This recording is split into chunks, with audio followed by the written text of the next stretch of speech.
Hace 5000 años, antes de que los egipcios construyeran las pirámides, un misterioso pueblo creó algunos de los grandes monumentos del mundo antiguo. Fueron las tribus paganas de la antigua Britania y a lo largo de 30 siglos, hasta la llegada de las legiones romanas, construyeron pueblos de piedra como Skara Brae, grandes tumbas como Maze Howe, montañas de tierra caliza, incluyendo la misteriosa Silbury Hill, y el monumento antiguo más famoso de Europa, Stonehenge.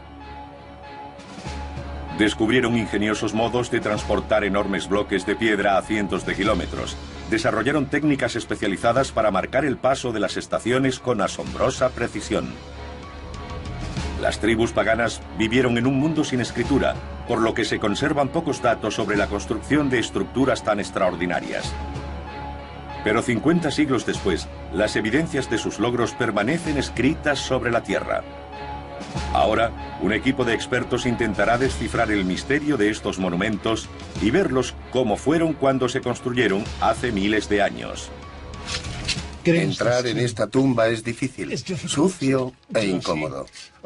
Hay que gatear, hay que inclinar la cabeza con humildad para entrar en un mundo diferente. Usando lo último en animación por ordenador y las más modernas investigaciones, el mundo perdido de la Gran Bretaña pagana volverá a la vida.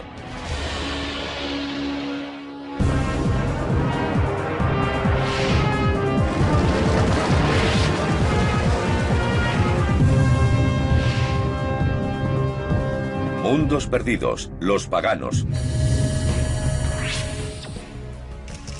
En el extremo septentrional de Escocia, donde el océano Atlántico se encuentra con el Mar del Norte, están las Islas Órcadas, tan inhóspitas como remotas. Pero a pesar de su lejanía, estas islas estuvieron habitadas desde el amanecer de los tiempos, y sus pobladores dejaron algunos de los mejores ejemplos de construcción de la Edad de Piedra hallados en el mundo.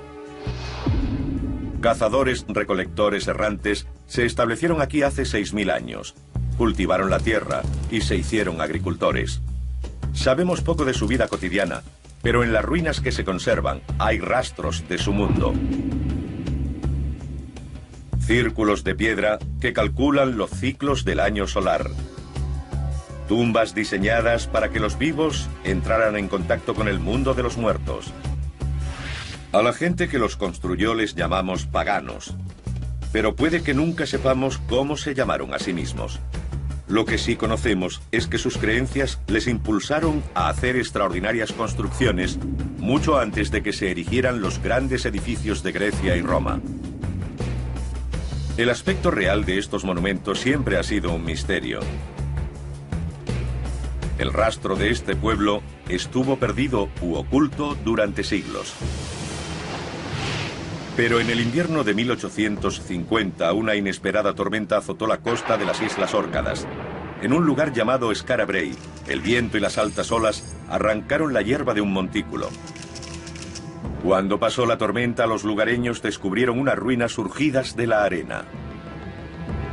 Eran los restos de un pueblo pagano del Neolítico, la Edad de Piedra. Para la arqueóloga Erika Gutman, Skara Brae es más que unas ruinas. Es la entrada a un mundo perdido. Es absolutamente sorprendente, porque los arqueólogos estamos acostumbrados a ver ruinas de vida efímera. Hallamos rastros apenas perceptibles, pero aquí nos hemos encontrado con este enorme pueblo. No son construcciones individuales, sino todo un pueblo del Neolítico. Las pruebas dicen que este asentamiento tiene unos 5000 años de antigüedad, siglos más que las pirámides egipcias. La mayoría de las casas del Neolítico eran de madera y se pudrieron hace mucho tiempo. Pero en las Islas Órcadas apenas había árboles y la necesidad hizo que las casas se construyeran de piedra. Estos son losas de las Órcadas. Es una roca sedimentaria, lo que significa que estuvo dispuesta en finas capas. Se crearon bajo el agua. Al romperse, se formaron estas lanchas de piedra. Los pobladores disponían de este material de construcción natural, y tiene sentido que prefirieran usarlo en vez de una madera que escaseaba. El pueblo está formado por 8 casas circulares. Los muros se construyeron con piedras unidas sin mortero. La técnica del muro de mampostería sin mortero es muy efectiva. Como vemos, es muy sólida porque el edificio sigue en pie después de 5.000 años. No se puede decir lo mismo de muchos de los edificios que se levantan hoy. Todas las casas de Skara Brae se construyeron siguiendo el mismo diseño básico. El lugar central era el hogar, el fuego. Construido en el muro más alejado estaría lo que los arqueólogos suponen que fue un espacio para almacenaje, mientras que en las paredes laterales habría unas estructuras que pudieran acoger camas. Los arqueólogos no saben cuántas personas vivieron en esta casa, pero creen que pudo albergar a una gran familia que habría vivido en condiciones de estrechez para las costumbres modernas.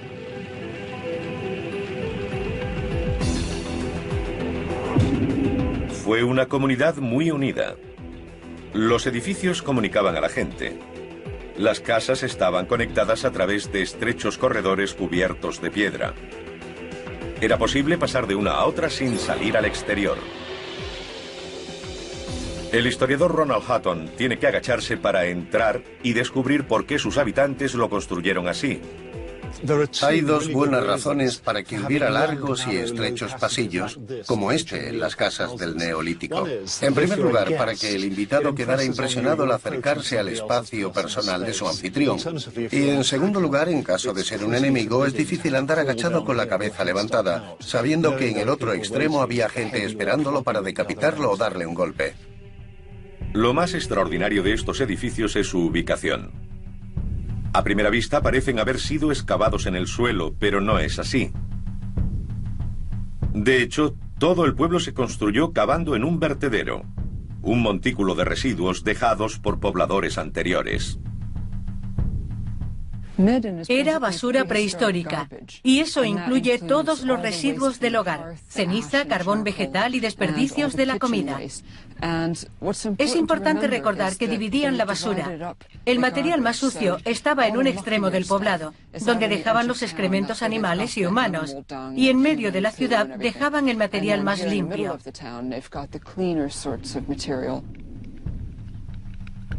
Esta forma extrema de reciclado tenía enormes beneficios prácticos. Usaron materiales de desecho para construir sus casas porque era un buen aislante. También los mezclaban con arcilla, lo que daba solidez a la estructura. Ayudaba a mantener unido el edificio. Estas edificaciones están tan bien conservadas que nos dan pistas sobre cómo las construyeron los paganos de las Órcadas. El muro va ascendiendo y se va estrechando a medida que sube. Al final, incluso podría haber tenido forma de cúpula, pero creemos que es más probable que fueran techos de madera o de huesos de ballenas recubiertos después con turba.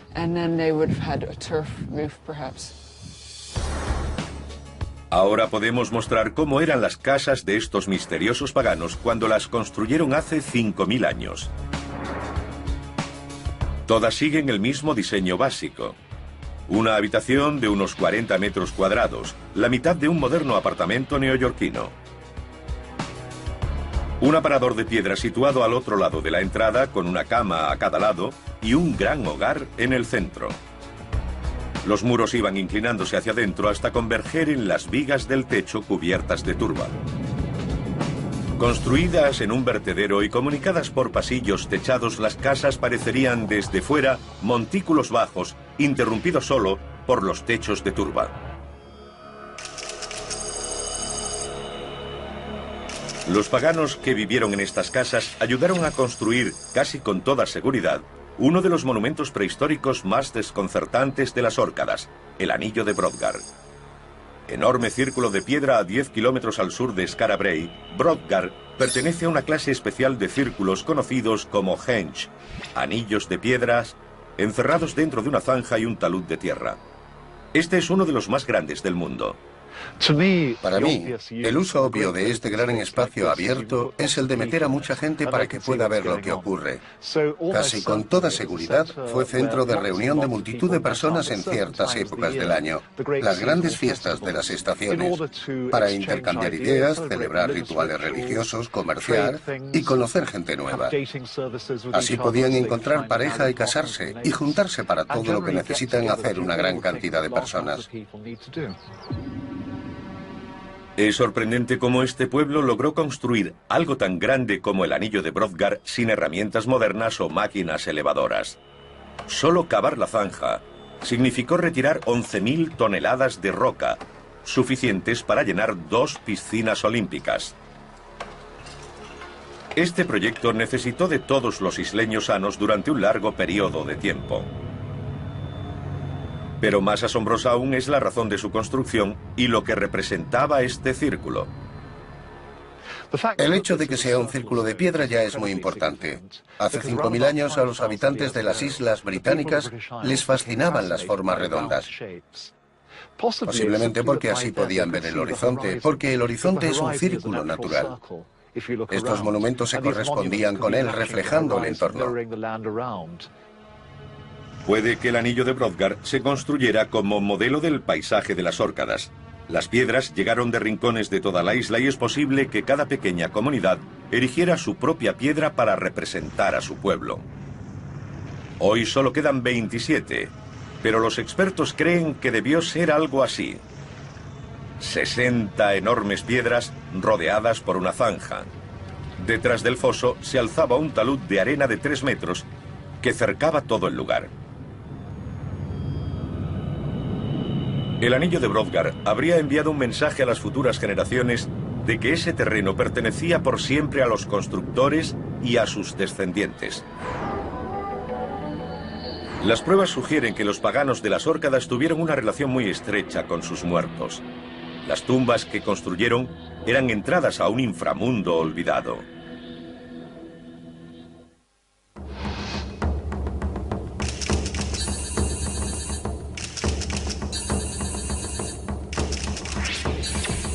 Hace 50 años, un agricultor de la isla de South Ronaldsay, en las Órcadas escocesas, estaba cavando en un montículo cercano a la cima de una colina cuando descubrió la entrada a una cámara subterránea. 30 cráneos humanos le devolvían la mirada. Cuando se excavó la tumba se encontraron los restos de 342 personas, pero ninguno era un esqueleto completo. Alguien o algo había esparcido los restos alrededor de la tumba.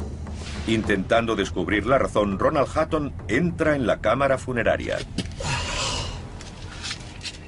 Entrar en esta tumba es difícil, sucio e incómodo. Pero así fue diseñada. Hay que gatear, hay que inclinar la cabeza con humildad para entrar en un mundo diferente.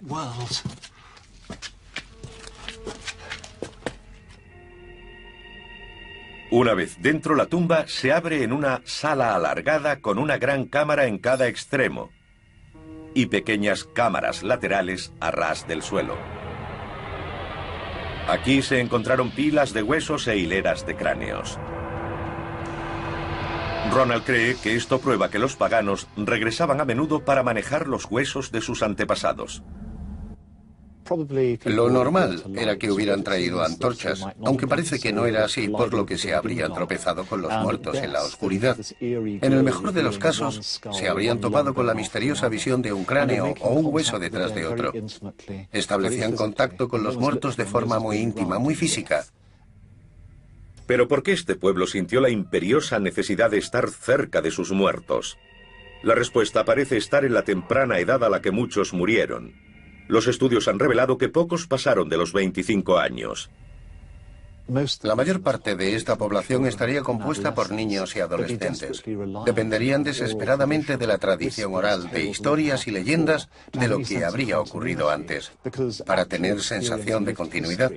La vida de los enterrados aquí debió ser muy corta. Eso explica el gran poder de los muertos. La ausencia de cuerpos completos significa que los esqueletos debieron ser separados y arrancados de la carne antes de meterlos en la tumba. Entre los restos humanos se encuentran pistas de cómo debieron hacerlo. Cráneos y garras de águilas marinas. Parece que las águilas fueron una parte esencial de los rituales funerarios paganos que se celebraron aquí. Podría ser que los cuerpos, después de la muerte, fueran picoteados por estas aves. Los huesos habrían quedado limpios y serían introducidos después en las tumbas. Así se podrían manejar, usar en ceremonias y en rituales. Puede que incluso el águila fuera el símbolo de toda la comunidad, el pueblo del águila. Hoy esta necrópolis es conocida como la tumba de las águilas, pero cuando se construyó sirvió tanto de templo como de enterramiento. Uno de nuestros problemas a la hora de estudiar el Neolítico es cómo llamar a estos lugares. Les llamamos tumbas, pero no es correcto en el sentido moderno de la palabra porque son los templos de la época.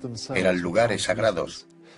Podría ser que los propios muertos fueran transmisores, por lo que usarían los huesos como teléfonos móviles para contactar con dioses y diosas. Ahora podemos reconstruir la tumba de las águilas como fue cuando las tribus paganas venían a estar en íntima comunión con sus muertos. Divididos en 3 espacios por losas verticales en los muros a cada extremo de la tumba había compartimentos, uno de los cuales estaba lleno de huesos humanos. Las cámaras del extremo occidental albergaban decenas de cráneos y muchos más bordeaban los muros junto a pilas de huesos. Colocados entre los restos humanos estarían los huesos y cráneos de las águilas. El único modo de entrar o salir de la tumba era a través de un estrecho y largo pasillo.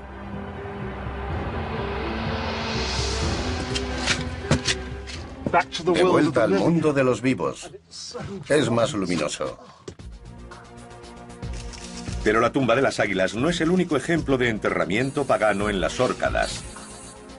A 30 kilómetros al norte hay un lugar que guarda aún más secretos sobre los ritos funerarios y la religión de los paganos. El montículo de Maze Howe. La arqueóloga Erika Goodman lo investiga. Es un lugar increíble. Una de las cosas que más me sorprende es lo delicada que es la mampostería. En Skara Brae era más vasta. Eran losas de piedra arrancadas de la playa y algunas no eran más que guijarros. Pero aquí está todo labrado. Se pueden ver las marcas de la cantería. Se ve por dónde cortaron los bloques de piedra.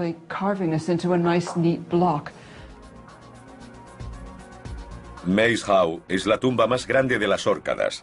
Construida hace 5000 años, está formada por enormes losas de piedra, algunas con un peso superior a 30 toneladas. De aproximadamente 5 metros cuadrados, con cámaras laterales más pequeñas en mitad de las paredes izquierda, derecha y posterior, la planta reproduce las casas de Skara Brae. Esta tiene más o menos el mismo tamaño y forma que las casas de Skara Brae. Y no solo eso, cuando se entra en la tumba, vemos un punto central donde habría estado el aparador.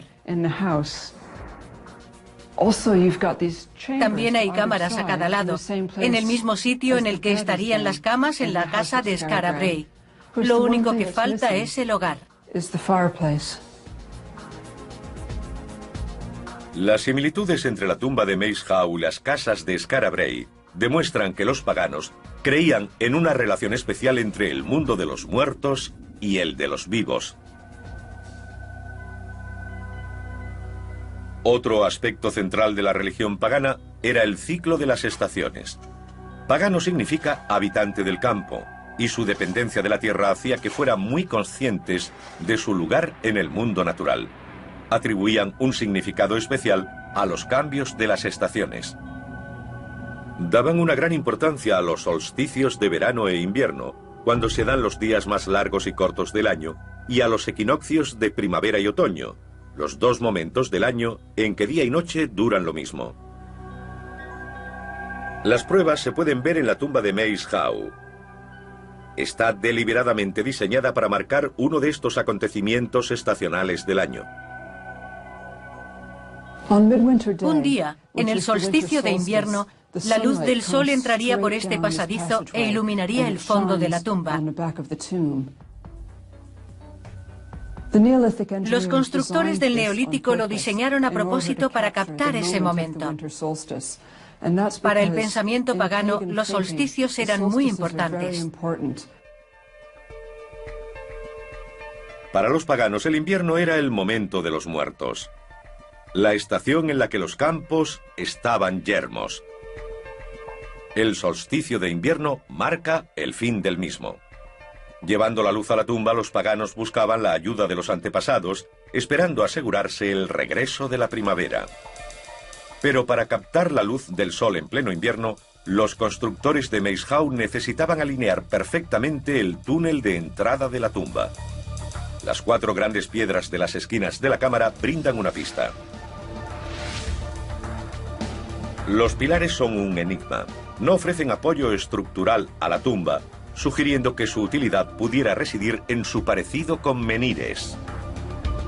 El arqueólogo Martin Carruthers cree que las 4 piedras podrían formar parte de un círculo que en su día estuvo al descubierto. Puede que aquí fuera hubiese una serie de piedras formando un círculo anterior a la construcción de la tumba. Y puede incluso que los pilares que hay dentro de la cámara se originaran aquí, en un círculo de piedra, y se incorporaran después al lugar del enterramiento. En el entorno de Maeshowe, los arqueólogos han encontrado agujeros que posiblemente albergaron menhires. Parece probable que las 4 piedras, ahora dentro de la tumba, estuvieron en el centro de un círculo y alineaban el anillo con el solsticio de invierno. La tumba se construiría a su alrededor con el túnel de entrada perfectamente alineado con los últimos rayos del sol. Con el tiempo, el círculo de piedras desapareció y solo quedó la tumba. Es evidente que la comunión con los muertos fue una parte esencial de la vida pagana, y sus elaborados rituales funerarios son la base de una nueva teoría sobre el mundo perdido del más desconcertante de todos sus monumentos, Stonehenge. Stonehenge, en el sur de Inglaterra, es uno de los monumentos paganos más famosos del mundo. Pero su uso ha dejado perplejas a generaciones de investigadores y visitantes. Ahora un equipo de expertos desvelará el aspecto de Stonehenge en su apogeo e investigará una nueva teoría sobre su construcción. Quieren descubrir si formó parte de un complejo mucho mayor, ahora olvidado, y que sirvió de entrada al reino de los muertos.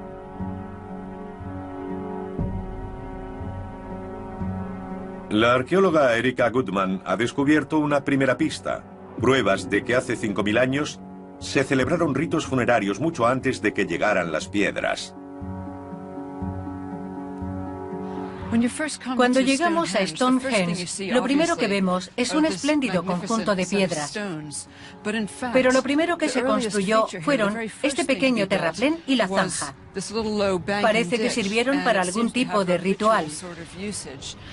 Lo sabemos porque al final de la zanja encontramos pequeños escondites de cosas importantes, como cráneos de ganado, cerámica y otros objetos. Muchos arqueólogos creen que los paganos asociaban los cráneos de ganado, como los encontrados en la zanja, con la muerte. Y las excavaciones en Stonehenge han demostrado que el lugar se usó en ceremonias crematorias antes de que se levantaran las piedras. Las primeras en llegar fueron las de dolerita, traídas desde las colinas Preseli en Gales a más de 300 kilómetros. Un lugar que el arqueólogo Mike Pitt cree que tuvo un significado especial para los paganos. Esta es una de las grandes maravillas del mundo antiguo. No parece muy grande, pero no hay ningún otro lugar en el mundo en que gente con ese nivel tecnológico y hace tanto tiempo transportara piedras tan grandes hasta un sitio ritual. Debemos imaginar que había algo en el lugar de donde provenían que le daba un trascendente poder mágico a este emplazamiento religioso. Una de las cosas que nos viene a la mente es que si miramos en esa dirección, que es de donde vienen las piedras, donde está Gales, estamos mirando hacia el sol poniente. Puede que implique algún simbolismo relacionado con los muertos y los antepasados, y apunta hacia donde se pone el sol, donde viven los antepasados. Trayendo las piedras de Gales, proporcionaron a Stonehenge un vínculo simbólico con el mundo de los muertos. Y entonces, 200 años después, ocurrió algo extraordinario. Stonehenge pasó por un vasto programa de reconstrucción. Los menhires de dolerita fueron resituados y rodeados por un círculo protector de enormes piedras llamadas sarsens. Mientras a pocos kilómetros de distancia se construyó un anillo casi idéntico pero de madera. Entonces hubo dos henge, uno de piedra y otro de madera. El Woodhenge original se pudrió hace mucho tiempo, pero la localización precisa de sus 168 postes está marcada ahora por sólidos pilares de hormigón. Habría unos 100 postes de roble. Parecería un bosque artificial. Los propios postes eran importantes. Quizá algunos tenían corteza, otros estaban tallados, pintados, decorados, o quizá tendrían cosas colgadas. Usando los datos recopilados por los arqueólogos, ahora es posible recrear Woodhenge como habría sido para los paganos que rendían culto aquí hace 4000 años. La disposición de los postes y el tamaño del círculo de Woodhenge guardan un gran parecido con Stonehenge. El lugar también está rodeado por una zanja y un terraplén. Pero una gran pista de la importancia de Woodhenge es que la entrada está alineada con el sol naciente del solsticio de verano. Hay algún tipo de significado simbólico en todo esto. Tenemos los cráneos del ganado asociados con los megalitos, y quizá los postes de madera tienen más que ver con la vida. La madera es vida, y la piedra es muerte. Para los paganos, la madera era viva y cálida, como el cuerpo cubierto de carne. La piedra era fría y dura, como los huesos de los muertos. Parece probable que Woodhenge simbolizara la vida y Stonehenge la muerte. Una vía ceremonial uniría ambos lugares. El historiador Ronald Hutton cree que podría haberse usado para complejas procesiones funerarias. Los paganos habrían partido de Woodhenge y seguirían la dirección del sol, viajando junto al cercano río Avon con destino a Stonehenge.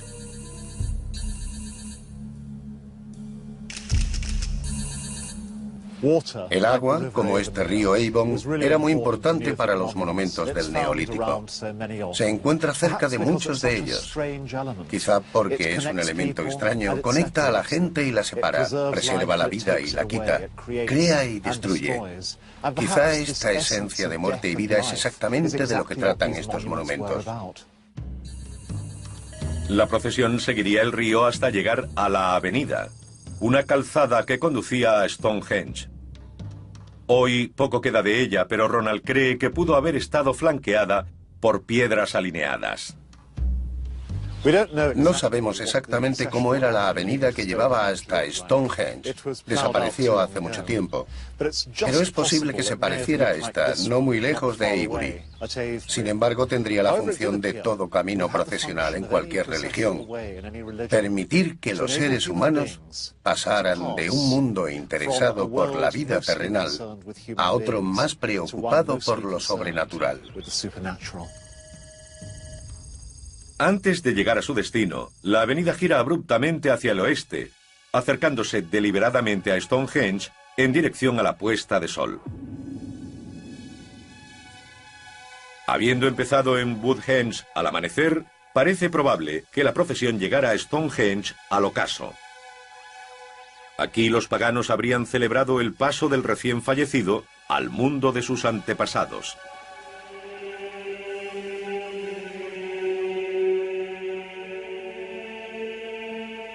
El trabajo en Stonehenge duró milenios pero su círculo de piedra fue construido en pocos años. Con los siglos muchas de las piedras cayeron o fueron retiradas, pero ahora podemos reconstruirlo como habría sido para los paganos que lo usaron en sus ritos funerarios hace milenios.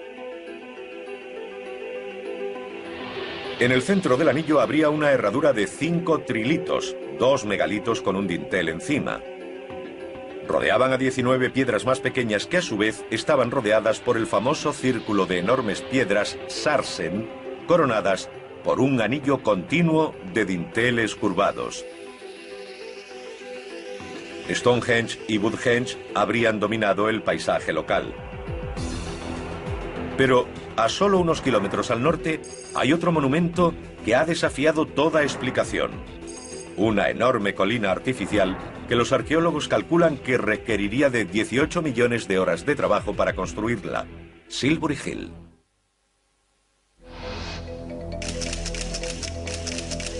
A pocos kilómetros al norte de Stonehenge está Silbury Hill, el montículo prehistórico más grande de Europa. Creado por los paganos hace unos 4.500 años, tiene una altura de 40 metros y es más antiguo y alto que algunas de las pirámides egipcias. Pero como las pirámides, ¿guarda algún secreto en su interior? La gente suele asociar los grandes montículos con tesoros enterrados. Durante cientos de años también se han buscado en Silbury Hill, pero aunque se han excavado tantos túneles en la colina, hasta ahora no se ha encontrado rastro de tesoro alguno. A pesar de siglos de excavaciones, no se han encontrado tesoros ni tumbas. Silbury Hill parece ser solo un sólido montículo de tierra caliza. La razón de su construcción sigue siendo un misterio, pero puede ofrecer pistas de cómo se hizo. Debió ser un increíble logro tecnológico para la gente del Neolítico. No tenían metales con los que trabajar.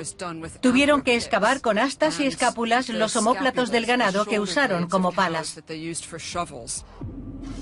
Los arqueólogos calculan que se necesitarían 700 hombres durante 10 años para excavar y dar forma a los 255.000 metros cúbicos de tierra que constituyen la colina.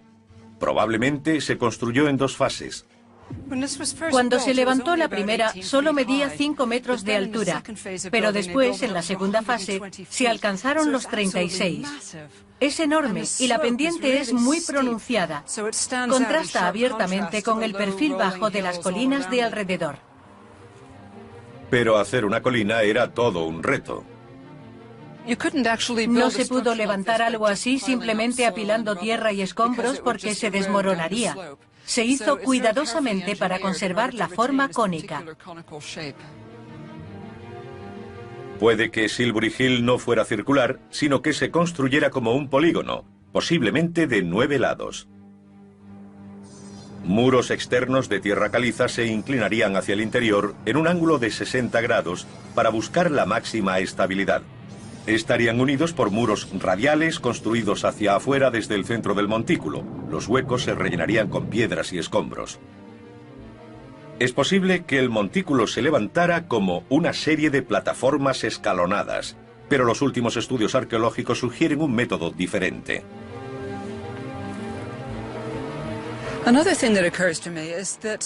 También se me ocurre que lo levantaran en espiral. Hay pruebas arqueológicas que demuestran la construcción de este montículo de esa forma. El transporte del material sería más fácil a través de rampas que de escalones. La forma espiral también pudo tener una importancia religiosa. La espiral es uno de los grandes símbolos artísticos de la época y trazando un camino así hasta la cima, la gente estaría caminando literalmente por una espiral. El camino en espiral habría hecho la colina más fácil de construir y más apropiada para las procesiones religiosas. Pero puede que haya también un vínculo entre Silbury y el paisaje circundante que podría explicar la razón de su altura. Cerca se encuentra el mayor círculo de piedra del mundo, Avebury. Silbury Hill también está cerca de otros emplazamientos paganos, West Kennel Long Barrow y el santuario.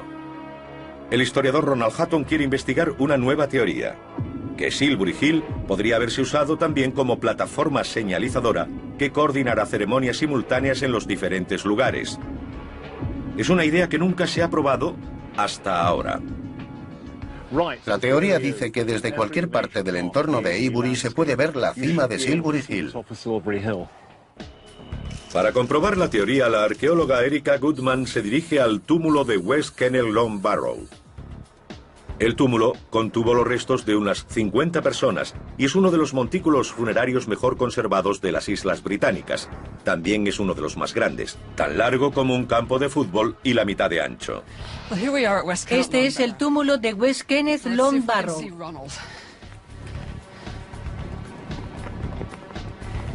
Vamos a buscar a Ronald. Sí, puedo verlo sosteniendo la bandera roja. La siguiente parada es el santuario. Probablemente un bosque de postes de madera, el santuario no fue tanto una estructura como un lugar de rituales donde se clavaban árboles recién talados. Estoy en el santuario. Allá a lo lejos imagino la silueta de Ronald contra el cielo. Es interesante porque si Silbury Hill fuera un poco más baja, Ronald se perdería contra las colinas del fondo, pero así puedo verlo con claridad.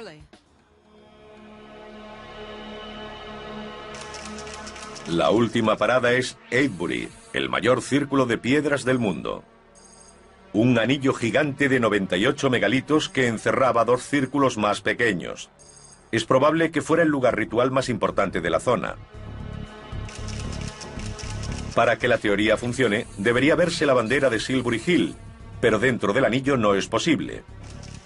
Erica solo puede divisarla cuando sube al terraplén externo del círculo.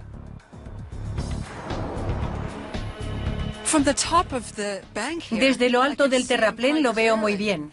De hecho, su silueta se recorta contra el cielo. Se puede ver cómo Silbury Hill se alza en el horizonte a más altura que las colinas circundantes. La teoría de Ronald funciona. Quizá podría ser un puesto de señales. Que Silbury Hill sea visible desde los tres lugares sugiere que durante ciertas épocas del año podría haber sido el punto central de una serie de ceremonias simultáneas. Avebury, West Kenneth y el santuario podrían haber seguido el ejemplo de lo que estaba ocurriendo en Silbury. Lo que sucedía durante esas ceremonias sigue siendo un misterio, pero Ronald Hutton cree que hay una prueba más que da peso a su teoría. He tenido otra idea. No cubrieron la piedra caliza de Silbury con nada. Era así una montaña brillante de luz. Una colina iluminada por el sol y la luna que se podía ver a kilómetros. Si esta teoría es correcta, en tiempos de los paganos, Silbury Hill no tendría hierba como hoy, sino que sería una montaña reluciente hecha por el hombre con un sendero en espiral. Cualquier cosa sobre ella habría sido vista desde kilómetros. El magnífico montículo de Silbury Hill sobrevive como uno de los grandes monumentos de la Gran Bretaña pagana, pero llegó de un mundo perdido para siempre. En la costa sur de Inglaterra hay otra colina, el espectacular Maiden Castle. En los siglos posteriores caería en manos del ejército invasor romano y sería testigo del final del mundo de la Gran Bretaña pagana.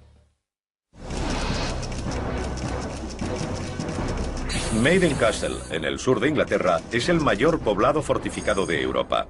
De tamaño considerable, las defensas de este enorme bastión parecían inexpugnables. Pero nada detenía a la mayor fuerza de combate del mundo antiguo, el ejército romano. Hoy solo quedan los erosionados terraplenes.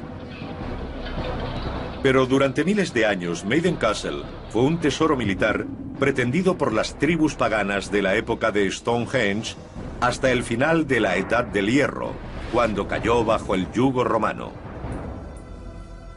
Estos terraplenes son enormes. Allí tenemos uno que baja hasta una zanja profunda y sube hasta otro enorme aquí. Y este está a 22 metros por encima de la zanja. La construcción requirió de un enorme esfuerzo, igual que debió serlo atacar el poblado por esta pendiente. Normalmente el punto más débil de cualquier bastión es la entrada, pero Maiden Castle estaba diseñado con una sorpresa para los invasores.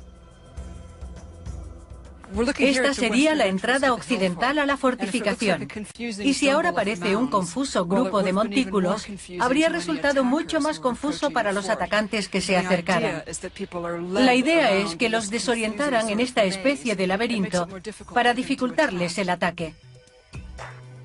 Ahora podemos devolver la vida a las defensas de Maiden Castle y descubrir por qué fue considerada la mayor fortaleza de la Gran Bretaña pagana.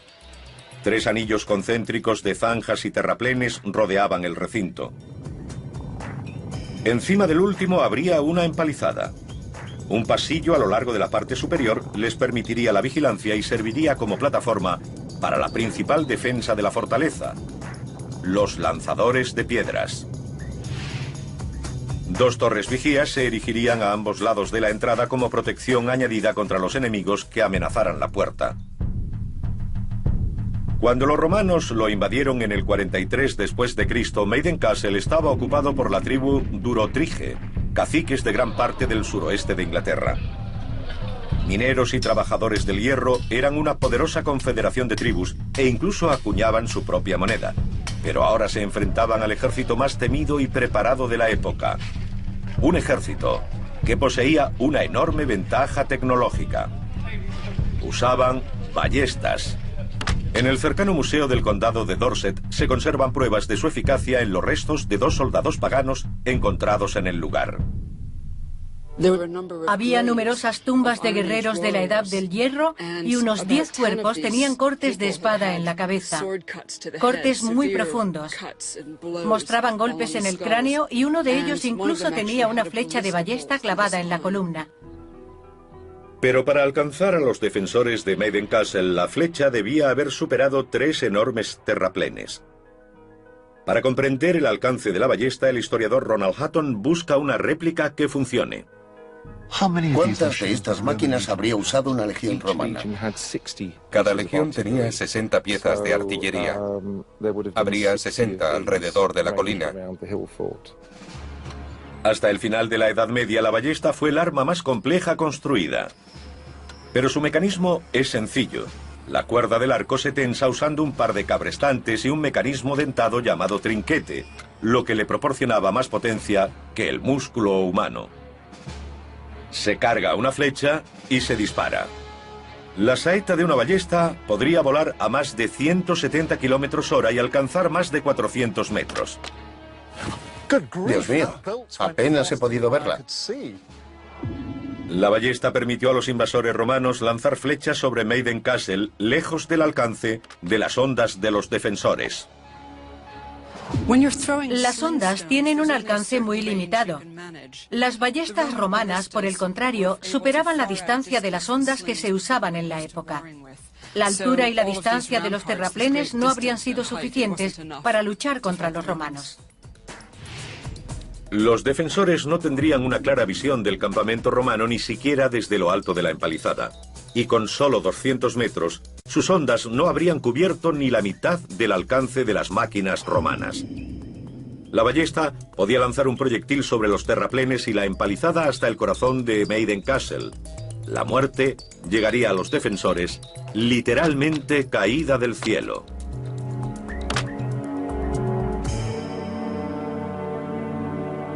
A mediados del siglo I de nuestra era, la mayoría de los 50 poblados fortificados habían sido conquistados por las legiones romanas. La vida de los britanos se vio transformada totalmente por el influjo de las ideas del Imperio Romano.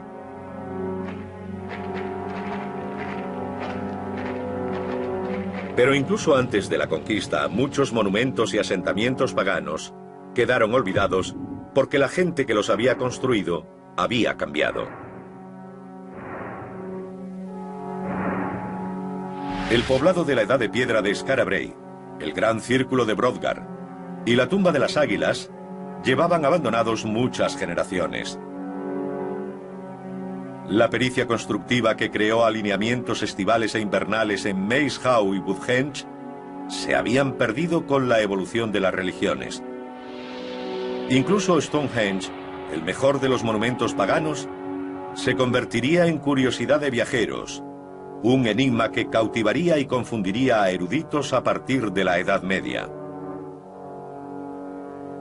Por su parte, la misteriosa Silbury Hill y la gran fortaleza de Maiden Castle serían usadas por los romanos para sus propios templos y asentamientos.